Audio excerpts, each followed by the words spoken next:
How's it going, guys? I believe many of us know by now that we're getting chapter 11 on 27th of April, and if you didn't know that, you can check out the official animation PV on the official YouTube channel. It's very awesome, worth a watch. Now, back to the main topic of today's video. Obviously, new story chapter, new operator. Gotta do should you pull video, because especially this time, we have a really interesting operator in our hands. So let's get into the discussion of should you pull or not. And as usual, I want to give a short answer, but it's a teeny bit complicated this time. So if you're female only, don't bother, obviously. If you want a fun operator, not a strong operator, to remind you, a fun operator to play with, I would recommend you to pull him. But if you just want a super meta operator, you don't want to use your brain, this is not an operator for you. Stainless is not for you. Now, let's talk about why. So, this is Stainless. He is a supporter, as you can see. Well, usually at 17 cost, but because I'm borrowing my friend's account who has max potential and just everything, 17 cost at the moment. Now, he is the same archetype as Roberta, so you can place him down on the ground, blocks 2 enemies, and whatnot. So, let's take a look at his talent first. So, his first talent is that he can support he can carry 3 support devices and he can deploy at most 2 of it. And then the effect depends on which skill you equip with him. So 3 different type of devices that you can bring.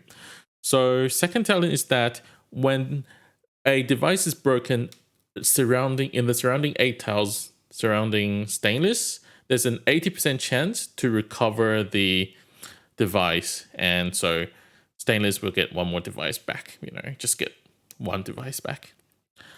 Now, obviously, this is a very weird skill. You might be thinking like, well, if it has to be right next to me, isn't it kind of inconvenient?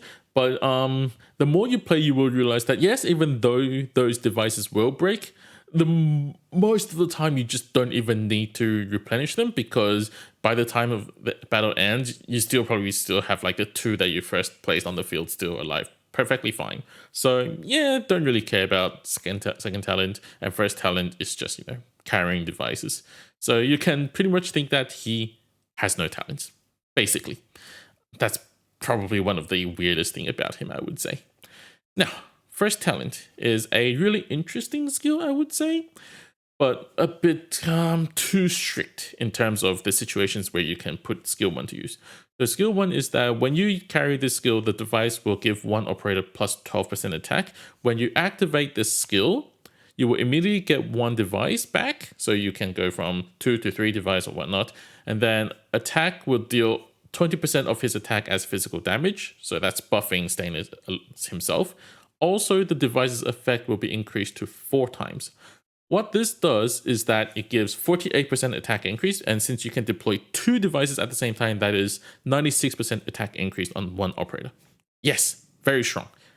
Except for one thing, you need 2 tiles beside the operator that you can place down devices and not other operators. So that limitation is just too harsh, in my opinion, for this to become like the most commonly used as attack buff operator.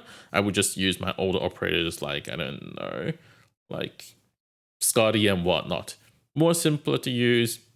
Yeah, this one's just, obviously, if you want to use this, there are some situations where like the huge amount of attack given will definitely help.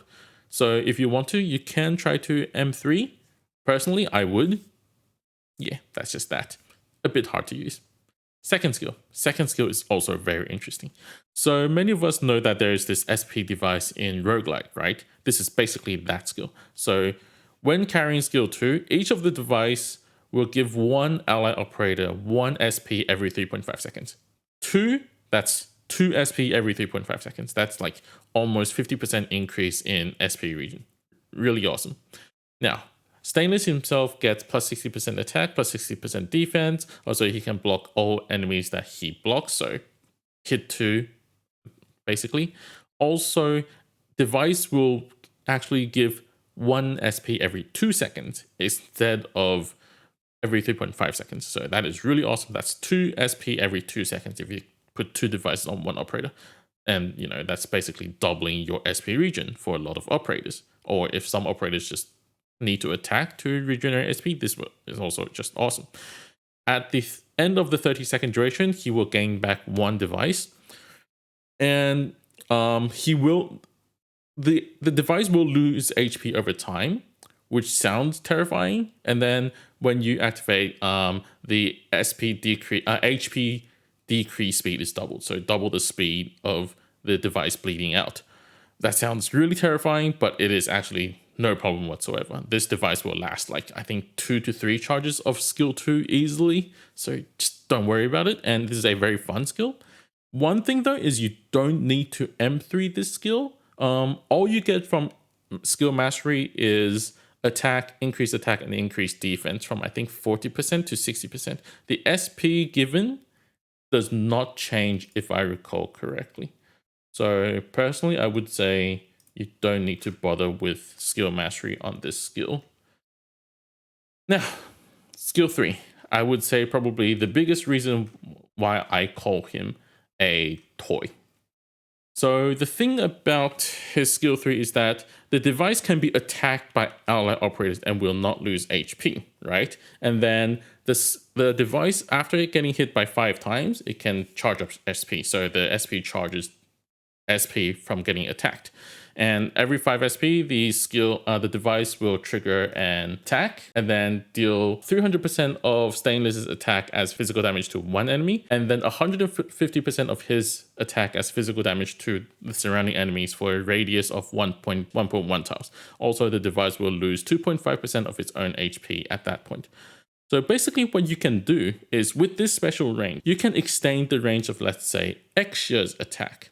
So you know how when you charge Xia's skill, every single attack she does is like 5 shots. So you can, every time Xia attacks, it's charging this skill once. So you can just keep spitting out like AoE damage and dealing higher physical damage. And the thing is, physical damage is calculated by, physical like attack minus defense. So a lot of the situations where Xia actually can't break the enemy's defense, Stainless device can actually do it. And then let's say, because this device can be attacked by ally operators, you can also do things like, well, Cantabile attack it to generate DP. There's just one little problem with that. So you see how even at max potential, Stainless is 17 DP. So when you want to do that strategy, you first have to put down Stainless, and then put down the device, and then put down Cantabile to hit the device to finally generate DP.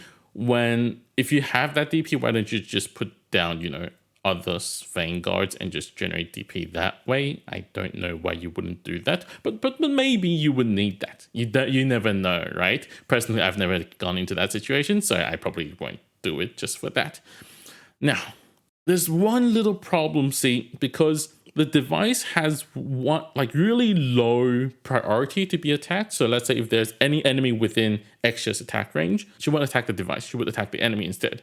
So if you can have this kind of special operator who has somewhat good range and can also hit multiple targets, I don't know, a future guard that might be coming, in 3 months-ish, some sort of situations like that, yeah, maybe I would consider using Stainless. But as of right now, in this current version of the game, there's no actual good operator that can really put Stainless to use. But as we get more and more operators down the road, we will get more and more interesting operators, and they just work with Stainless really well. And so if you're looking towards the future, you want a fun to play operator and actually can be quite strong if you like to use your brain and use different strategies, Stainless is a pretty good choice. If you don't want that, all you want is, I want meta, I want brain dead, I want Minar level, just activate skill, everything dies. Not for you. So that's about it for this video. I hope you guys found this helpful. Tell me how you would choose if you're going to pull Stainless or not down in the comment section, and give me a thumbs up, like and subscribe, and I'll see you guys next time. Probably when I'm pulling this banner, because you know me, I just pull all banners anyway. So I'll see you guys next time. Bye.